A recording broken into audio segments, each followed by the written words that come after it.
al Señor, sí, que podemos estar. Porque Dios es bueno con nosotros. Amén. Amén. Hace un tiempo atrás el Señor me permitía poder hacer una seguidilla de devocionales con la vida de José. Y quisiera en esta mañana poder tocar un poco de este tema, algo que Dios habló a mi corazón. Y pensaba con respecto a los ejemplos que nosotros encontramos en la Biblia. Siempre nuestro mayor ejemplo es Jesucristo, pero sí podemos encontrar también a través de la Biblia un montón de personajes que son dignos de ser imitados. ¿Amén? Amén. Y me preguntaba yo, cuando por ahí uno habla de algunos personajes como que destaca algunas características, pero yo pensaba nosotros hoy, cuando vemos a alguien o admiramos a alguien o conocemos a alguien de la familia, amigo, vecino, cuando uno dice, qué buen corazón tiene, ¿no? Por ahí una vez en el día a día encuentra gente y dice, qué buen corazón que tiene. Porque no todo es malo, ¿no? Porque a veces somos como rápidos para poner el ojo en lo malo, pero también encontramos gente que puede ser de mucha bendición para nuestra vida, aún gente que tal vez no conoce el Señor, pero que uno ve algunas características que uno puede destacar, ¿no? Pero cuando uno dice esto, qué buen corazón tiene, ¿cómo lo definiría usted? ¿Qué característica usted resalta o encuentra en una persona que usted dice tiene un buen corazón? Generosidad. Generosidad, rápido. Amable. Noble. Empático. Noble, amable, empático, dadivoso. Cuando alguien tiene un buen corazón, a ver, siempre amoroso, todo conoce. Características que nosotros podemos encontrar, ¿no? En el día, cuando hablamos de alguien que tiene un buen corazón, uno fácilmente puede destacar algunas cosas que a veces uno lo puede llegar a encontrar en uno y a veces no, lo ve en el otro, y que uno le inspira, te inspira a querer por ahí tener algunas de estas características, o por ahí uno ya las tiene, pero volver a resaltarlas, volver a retomar. A veces sin darnos cuenta dejamos de lado algunas buenas características, algunas buenas actitudes como hijos de Dios, porque a veces en el diario vivir es como te toca justamente tratar con tanta gente que a veces se mueve con maldad, que uno termina desconfiando de todo. Pero nosotros como hijos de Dios tenemos un estilo de vida diferente, y cuando nosotros hablamos de alguien que tiene un buen corazón, qué bueno sería que la gente pueda decir eso de nosotros y que el Señor pueda ver un buen corazón en nuestra vida. Por eso le decía que quisiera tomarme un momento y un tiempo para ver un momento en la historia de José que resalta el tremendo corazón que este varón tenía y cómo para nosotros puede llegar a ser un ejemplo y decir qué bueno sería que yo pueda tener estas características. Amén. Así que le invito a que pueda abrir su Biblia en el libro de Génesis, capítulo 45.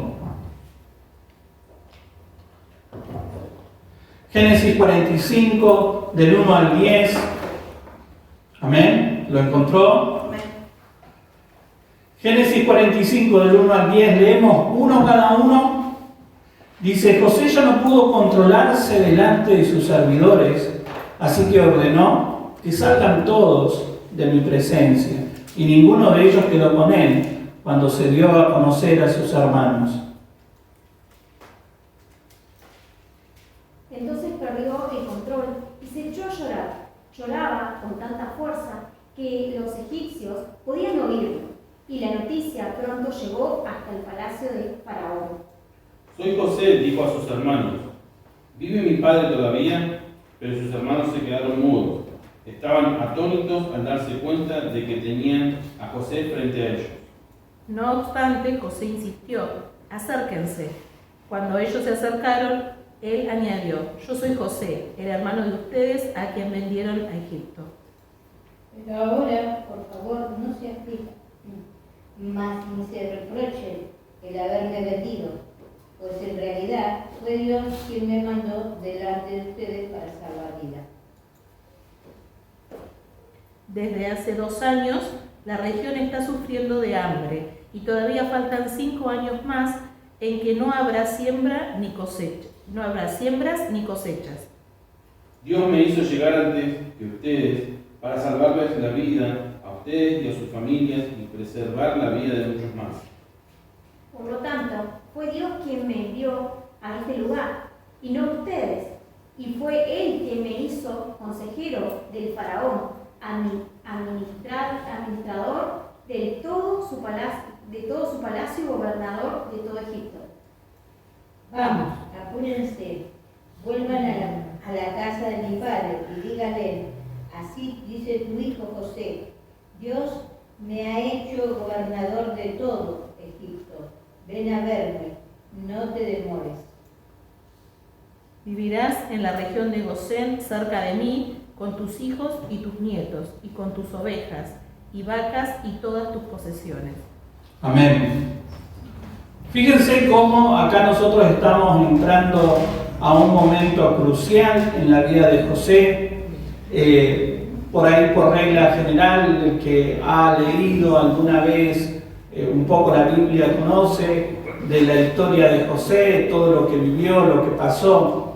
Nosotros estaríamos casi en la parte de la conclusión de lo que fue todo lo que vivió José. Y como les decía, José pasó por un montón de situaciones difíciles.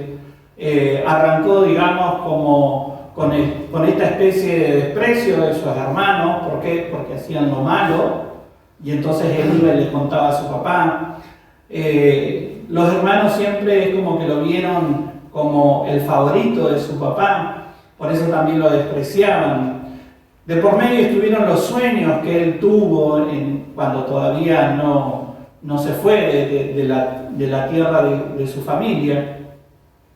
Y ahí es donde nosotros encontramos que él comienza a experimentar el obrar de Dios, ¿no? De una manera sobrenatural también, porque le mostraba cosas a futuro que molestaron a sus hermanos y en un momento le molestó hasta a su propio padre. Luego dice que los hermanos comenzaron o hicieron algo, una fiesta que no era tan agradable, estaban, digamos, en pecado, y dice que José los descubre y los va a delatar. Y ahí es cuando los hermanos lo agarran, lo tiran a una cisterna y dicen, bueno, vamos a decir que murió. Pero en definitiva después dicen, no, vamos a venderlo. Lo terminan vendiendo, se lo llevan a su papá, le hacen creer que él había muerto, que se lo habían comido los animales salvajes. Él fue vendido, termina en Egipto, ¿en casa de quién? De Potifar. De Potifar, para no hablar solamente yo. Más o menos la historia la conocen. Estuvo en la casa de Potifar y lo que nosotros podemos ver que la mano de Dios estaba sobre la vida de José y todo donde él estaba siempre había como una bendición especial porque prosperaba. Entonces vemos que en la casa de Potifar él comenzó a hacer que todo lo que él estaba a cargo era como prosperado. Y ahí es donde ocurre este acercamiento que tuvo la esposa de Potifar, que quería seducirlo, que quería justamente tener algo con él y que él se aleja. Dice la historia y cuenta que aún estuvo dispuesto a salir sin ropa, pero dejar ese lugar porque él consideraba que si hacía algo malo en esa situación, no solamente estaba afectando a su jefe, podríamos decir, sino que primeramente él estaba afectando su relación con Dios. Iba a ser algo que iba a ser desagradable delante de Dios. Esto lo llevó justamente a ser difamado por la esposa de Potifar. Va preso, cae preso, en la cárcel otra vez. Ven que todo lo que hace prospera. El jefe de la cárcel lo pone a cargo. Y durante ese tiempo es que también vuelve a justamente interpretar unos sueños. Y yo creo que hay un punto ahí como de esperanza, como decir, bueno, esto tal vez me saque de este lugar. Pero sin embargo no fue así y tuvo que permanecer en ese lugar. Aun cuando él dio la interpretación correcta de cada uno de sus sueños, la palabra nos enseña de que después el que recibió una palabra favorable se olvidó, ¿no? Y quedó ahí como padeciendo otra vez en la cárcel. Pasan años y Faraón tiene justamente un sueño que necesita ser interpretado. Y ahí es cuando recién uno de los que había recibido la interpretación se acuerda de José. José se presenta delante de Faraón e interpreta el sueño, pero él nunca se atribuye que el sueño lo interpretaba él, que él era como una genialidad de él, no se echó la gloria a él, sino que siempre él dejó en claro que el Señor iba a dar la interpretación. ¿Por qué? Porque a lo largo de toda su vida, y esto a veces lo comparto y digo, yo no sé con cuánta luz, pero él tenía comunión con Dios, o buscaba el tener comunión con Dios. Y luego la palabra nos muestra de que él justamente interpreta el sueño y Faraón lo pone en autoridad, porque considera que no hay otro como él en el gobierno o en el país que pudiera justamente ayudarles. Entonces lo pone como administrador.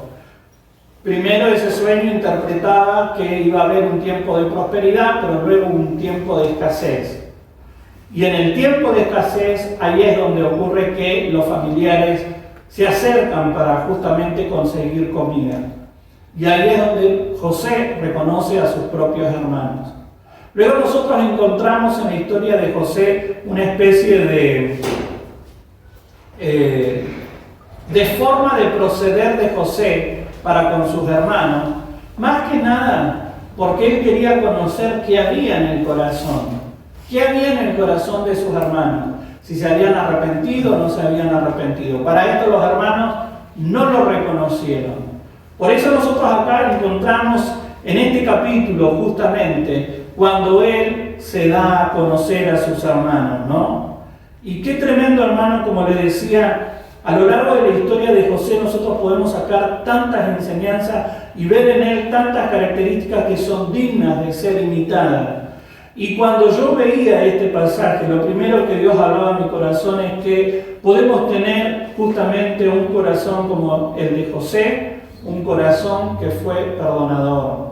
¿Por qué? Porque él perdonó a su familia y arrancó o permitió el proceso, ¿no? Y una de las características que podemos a veces encontrar en el proceso del perdón, como que bueno, como que puede llegar a ser un poco fácil, pero el tema es cuando tenés que perdonar y nunca fuiste culpable absolutamente de nada, porque él no fue culpable de ninguna de las situaciones. Por eso les digo que justamente nosotros podemos encontrar características ejemplares en la vida de José. Él fue íntegro en un montón de situaciones, pero él pudo perdonar a sus hermanos. Y fíjense que arranca este texto y me maravilla poder resaltar que José no tuvo ningún problema de tomarse su tiempo para permitir ese quebranto delante de la presencia de Dios. Dice, ya no pudo controlarse delante de sus servidores, así que ordenó que salgan todos de su presencia. Dice, cuando se dio a conocer a sus hermanos, comenzó a llorar tan fuerte que los egipcios se enteraron y la noticia llegó hasta la casa de Faraón. Y yo pensaba, ¿no?, cómo a veces nosotros tenemos que entrar en ese proceso de sanidad donde soltamos el perdón y donde inevitablemente sentimos ese quebranto, ese quebrar del corazón, donde no nos podemos controlar, como José. Y qué bueno es, hermano, que nosotros nos permitamos esos tiempos donde estamos en la presencia de Dios y donde justamente permitimos que Dios sobre, nos quiebre y comience a sacar lo que hay en el corazón. Y a veces duele este proceso, y a veces este proceso nos puede llevar justamente a las lágrimas. Y la palabra de Dios me enseña de que Dios conoce el lenguaje justamente de las lágrimas. El Señor sabe interpretar el lenguaje de las lágrimas. Por eso me gusta poder resaltar esto, hermano. A veces es necesario ese quebrar de nuestro corazón. Y yo pensaba en esto. ¿Hace cuánto tiempo que no permitimos el quebrantarnos delante de la presencia de Dios? Quizás en un proceso de perdón, donde tenemos que soltar perdón, pedir perdón, pero dejar que el Espíritu nos quiebre, dejar que el Espíritu Santo trate con nuestro corazón. Y Dios conoce el lenguaje de las lágrimas. Y quisiera que nosotros pudiéramos ir a algunos pasajes, por ejemplo, en 1 de Samuel, capítulo 1, del 10 al 17, encontramos justamente a la mamá de Samuel, orando, clamando delante de la presencia de Dios. Y siempre me gustó poder resaltar cómo esta mujer oraba con lágrimas en sus ojos. ¿Qué dice 1 de Samuel 1, del 10 al 17? Ana, con una profunda angustia, lloraba amargamente mientras oraba al Señor, e hizo el siguiente voto: Oh Señor de los ejércitos celestiales, si miras mi dolor y contestas mi oración, y me das un hijo, entonces te lo devolveré. Él será tuyo durante toda su vida, y como señal de que fue dedicado al Señor, nunca se cortará el cabello. Mientras Ana oraba al Señor, Elí la observaba y la veía mover los labios, pero como no oía ningún sonido, pensó que estaba ebria. ¿Tienes que venir borracha?, le reclamó. Abandona el vino. Oh no, Señor, respondió ella. No he bebido vino ni nada más fuerte, pero como estoy muy desanimada, derramaba ante el Señor lo que hay en mi corazón. No pienses que soy una mujer perversa, pues he estado orando debido a mi gran angustia y a mi profundo dolor. En ese caso le dijo Elí: ve en paz, que el Dios de Israel te conceda lo que has pedido. Oh, muchas gracias, exclamó ella. Así que se fue, comenzó a comer de nuevo y ya no estuvo triste. Fíjense cómo ella dice que estaba delante de la presencia de Dios porque había una angustia en su corazón, había una tristeza. ¿Cuál era? No podía tener hijos. Que no podía concebir, no podía tener hijos.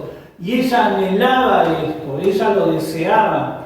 Entonces dice que comenzó a clamar, y nosotros podemos ver que Elí, el sacerdote, es como que no distinguió qué era lo que estaba pasando, ¿no? Y de hecho vemos la frase que dice: estás borracha, ¿por qué estás así?, ¿no?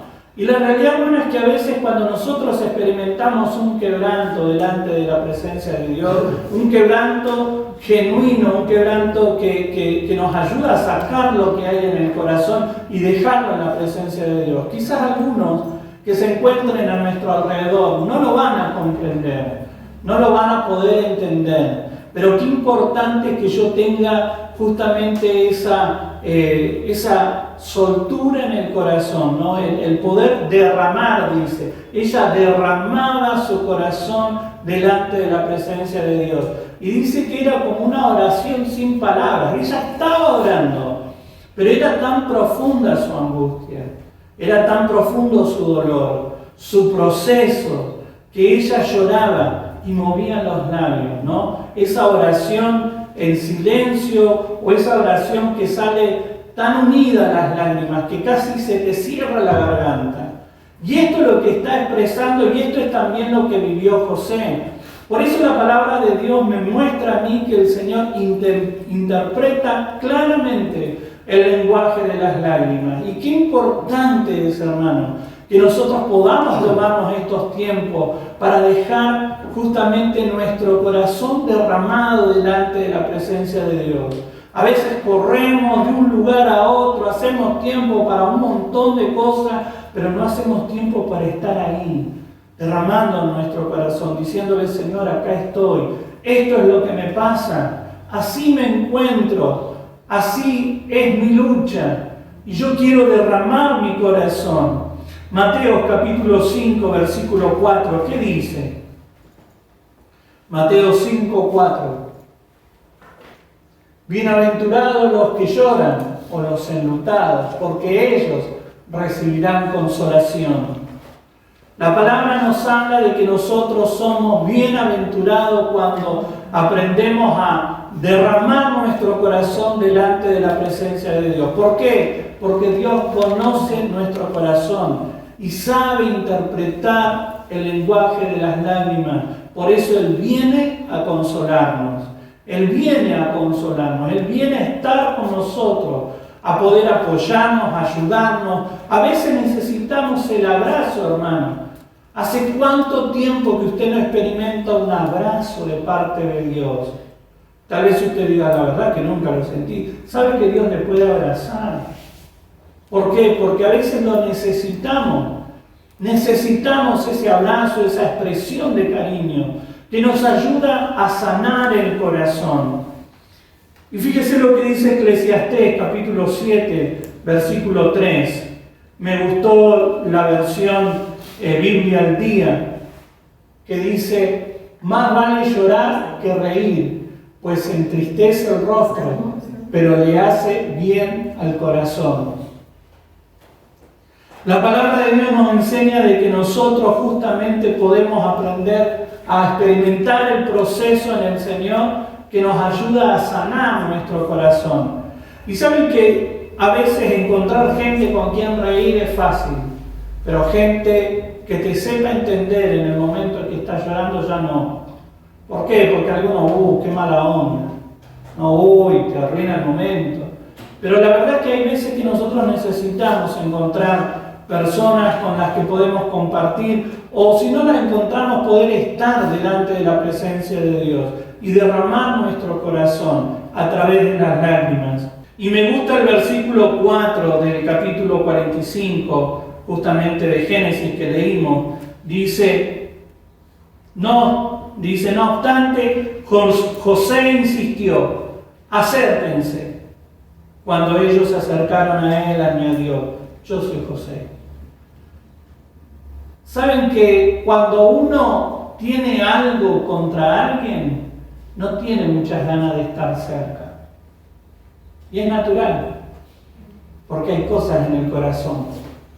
Cuando nosotros tomamos la decisión de poner una distancia, es porque hay algo de por medio, que evidencia que no estamos tan bien, que podemos poner una buena sonrisa, una buena máscara, ¿no? El tener una actitud como que está todo bien, pero si no tengo ganas de estar cerca, hay algo en el corazón.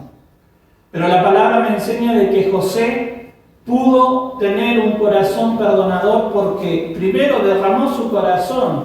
Y yo creo que cuando nosotros experimentamos ese derramar en el corazón, no nos damos cuenta de cómo Dios saca los pesos del corazón y las distancias que nos separan de la otra persona. Por eso uno puede estar cercano, por eso uno puede decir: acerquémonos, estemos juntos. Imagínense el balde de agua que fue para los hermanos cuando él les dijo: yo soy José, al que ustedes vendieron. Pero no lo dice con reproche, no lo dice con ganas de como: miren, acá estoy, ¿no? Miren lo que ustedes quisieron hacer y miren dónde estoy yo ahora. Como ahora les voy a pisar la cabeza. No lo hizo con esa intención. Y no tenemos que leer este texto como que tenía esa intención José. Todo lo contrario. Él quería estar cerca. Y saben que la palabra que se utiliza acercados es tengamos comunión. Es la misma palabra que se utiliza cuando nosotros nos relacionamos con Dios. Y si yo quiero tener relación con Dios, ¿qué es lo que impide mi relación con Dios? El pecado, la falta de perdón, el perdonar. Cuando nosotros tenemos esto en el corazón, se levantan barreras y yo no puedo tener cercanía con Dios. Pero cuando yo me acerco a Él, yo tengo que acercarme a través del perdón. Yo tengo que acercarme a través de la sangre de Jesucristo, pero tengo que pedir perdón. Tengo que decirle: Señor, perdóname, yo me equivoqué. Perdóname, yo hice mal esto. Yo quiero tener comunión. Y el Señor ahí está, como el Padre esperando a ese hijo pródigo. ¿no? Con los brazos abiertos. Acerquémonos. José le dijo, acérquense. Ya están. Ya están. Hay perdón de por medio, hermano. Si no aprendemos a dejar fluir el obrar de Dios en nuestras vidas, nunca vamos a poder aprender a sacar lo que ha dañado nuestro corazón. Porque la realidad es que a veces humanamente quizás entendemos como intelectualmente la palabra, conocemos teológicamente lo que significa el perdón, lo podemos definir, podemos hablar, podemos hacer un esquema de un montón de cosas, pero el tema es el obrar de Dios. Porque cuando el obrar real de Dios está sobre mi vida, ahí yo puedo soltar perdón. Yo puedo soltar el perdón. Y José soltó perdón. En ese proceso del llorar y el que se escuchara, no le importó tampoco. Es como que él se soltó en la presencia de Dios. Y se soltó el perdón. Por eso él pudo decir, acérquense, tengamos comunión. Lo segundo que también podía ver justamente en la vida de José, el corazón de José, es que reconoce que la mano de Dios estaba sobre su vida. El versículo 5 dice, pero no se inquieten, ni se enojen con ustedes mismos por haberme vendido. Fue Dios quien me envió a este lugar antes que ustedes, a fin de preservarles la vida. Me sorprendió cuando empezaron a dar las respuestas, porque comenzaron a dar puntos o justamente a marcar algunas cosas que yo escribí y no las consulté, no es que fui a la casa de ninguno a decir, che, a ver, tírenme alguna idea. Pero la realidad, hermano, es que tiene que ver con el poder comprender lo que es tener un corazón, ¿no? Generoso, un corazón que me gustó que vos dijiste empático, ¿no? Empático, un corazón empático. Cuando alguien tiene un buen corazón se sabe poner en los zapatos de él. No, uno se sabe poner en los zapatos del otro porque entiende la situación.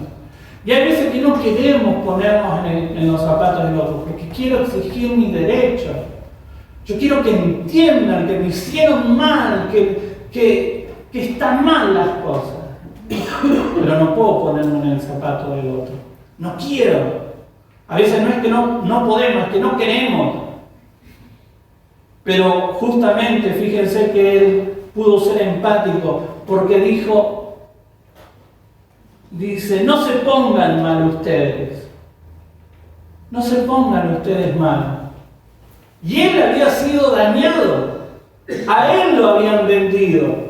Sus propios hermanos lo habían vendido, pero sin embargo dice, no se pongan mal.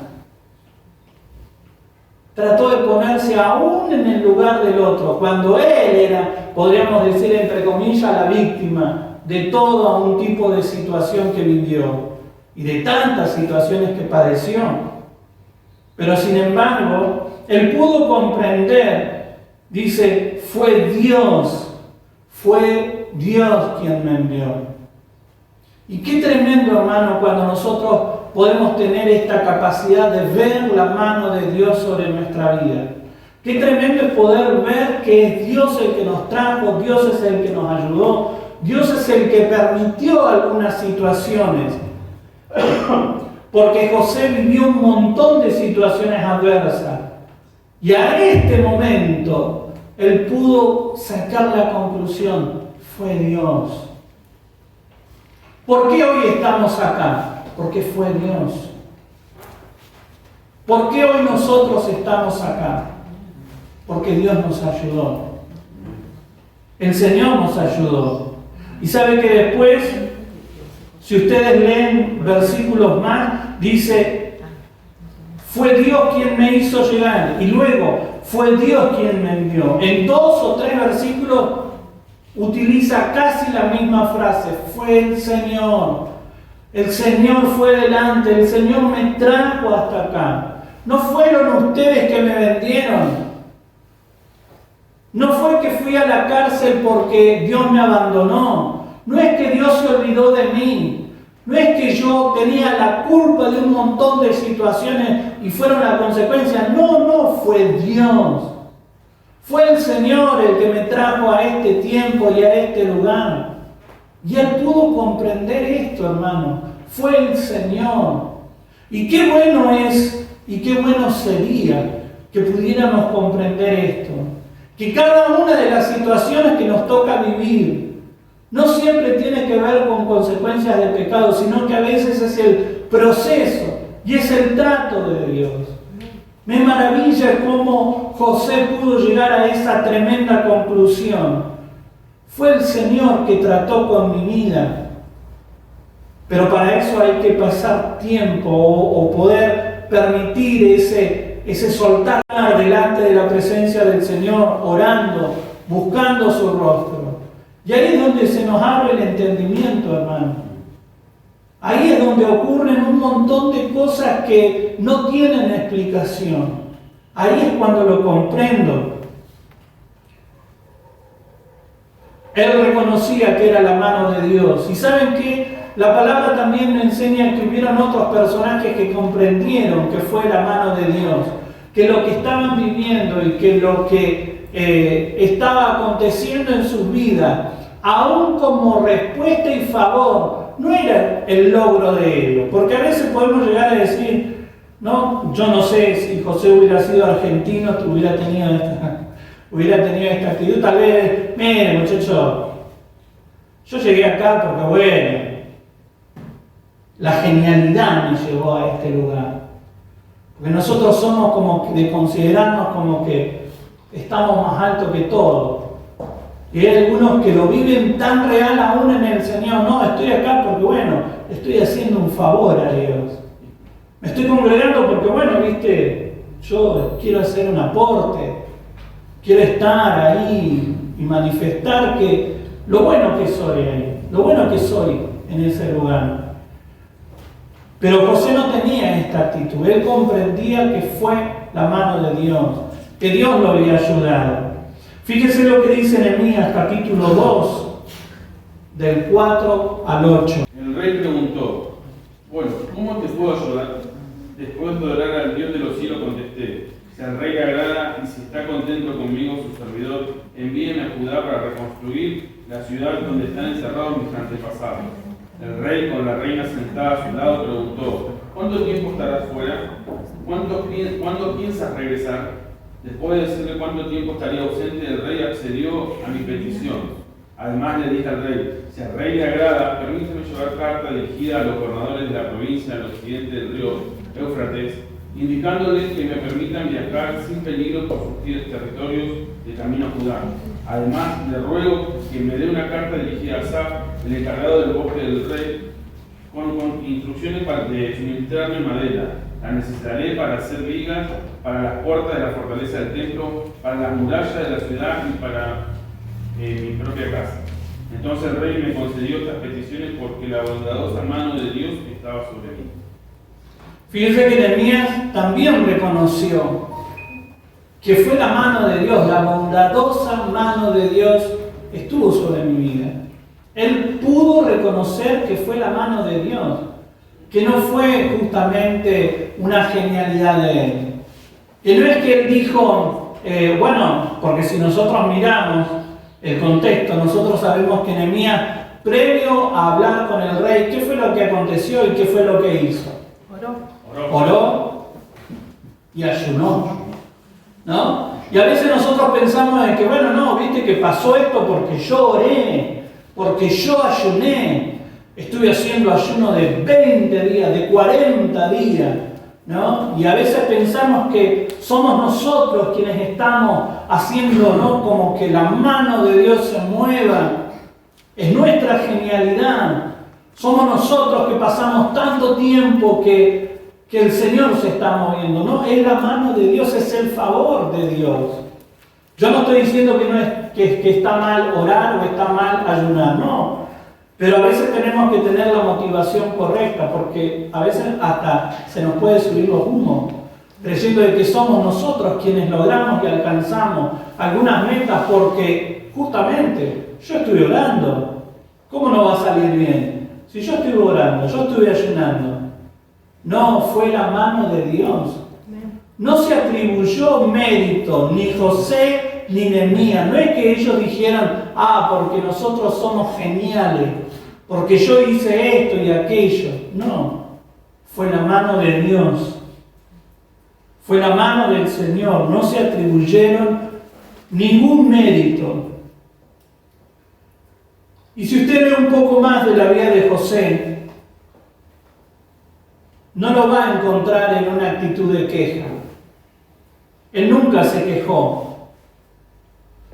No es que en cada situación adversa él se quejaba de lo que estaba viviendo.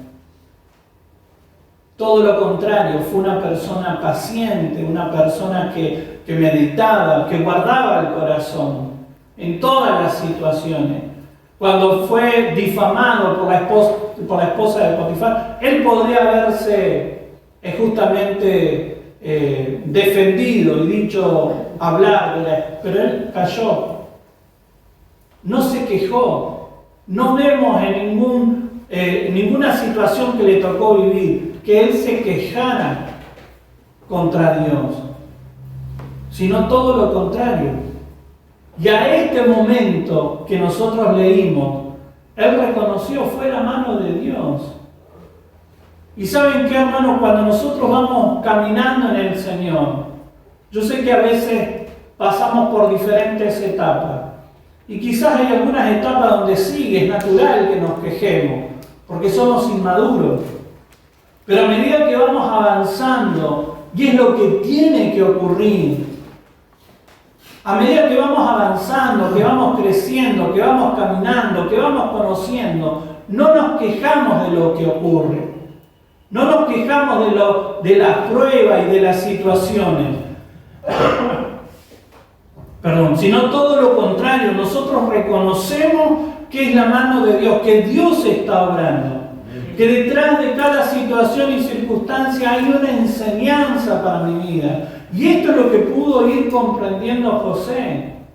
Esto es lo que él pudo ir comprendiendo. Y permítanme decir algo más, que no lo tengo acá, pero lo voy a decir. Y es el hecho de que en ese momento no había plenitud del Espíritu Santo que hoy sí nosotros tenemos. Hoy nosotros tenemos una plenitud y una llenura del Espíritu que nosotros podemos comprender y entender con mayor luz y mayor claridad que la mano de Dios está sobre nuestra vida. Amén. Por eso, hermano, en cada momento, en cada situación, y aún en aquellas situaciones adversas, atrévase a creer que es la mano de Dios, que algo está aconteciendo, porque a veces nosotros necesitamos ser probados. El oro, cuando se refina y cuando es puro y cada vez más puro, es cuando se lo pone al fuego. Se lo purifica por medio del fuego. Y cada uno de nosotros, en el proceso de la madurez, tiene que pasar por situaciones adversas. Porque ahí es donde nosotros vemos si tenemos o no tenemos fe, si hay o no hay fe. Yo puedo hablar de la fe, puedo definir la fe, como le decía, puedo hablar del griego, el arameo y buscar versiones y traducciones, pero el tema es ¿qué hay en mi corazón? ¿Hay realmente fe? Cuando yo paso por situaciones adversas, ¿qué es lo primero que sale? Dios me está enseñando, Dios me va a ayudar. Pero ¿por qué me toca pasar por esto? ¿Cómo es posible? ¿Dónde está Dios? Y a veces los cristianos tienen este tipo de lenguaje. Por eso nosotros necesitamos mirar la palabra y poder ver justamente a diferentes personajes de la Biblia y poder rescatar esas características que son ejemplares para nuestra vida. Podemos reconocer que lo que vivimos hoy es por la mano de Dios, o estamos creyendo que es nuestro logro, nuestro propio logro. Y lo tercero que el Señor me mostraba como característica del corazón de José, que nosotros podemos imitar y tener como ejemplo, es que José tenía un corazón generoso, que es otra de las características que dijeron. José tenía un corazón generoso. Fíjese que el versículo 8 dice: fue Dios quien me envió aquí y no ustedes. Él me ha puesto como asesor del faraón y administrador de su casa y como gobernador de todo Egipto. Vamos, apúrense, vuelvan a la casa de mi padre y díganle: así dice tu hijo José, Dios me ha hecho gobernador de todo Egipto. Ven a verme, no te demores. Vengan, porque el Señor me puso como administrador. Yo estoy en una buena posición. Vengan, yo voy a compartir, yo les voy a ayudar. José tenía un corazón generoso. Díganme si esta no hubiera sido una de las posibilidades. José los perdona a los hermanos, está bien. Les dice: soy yo, José, los perdono, muchachos, no hay ningún problema. Mi papá está bien, quiero verlo, me gustaría verlo, tráiganlo. Y por ahí lo traían.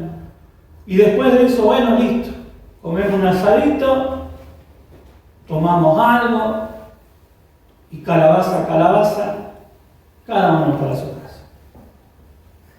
Pero antes de irte, te voy a dar esto.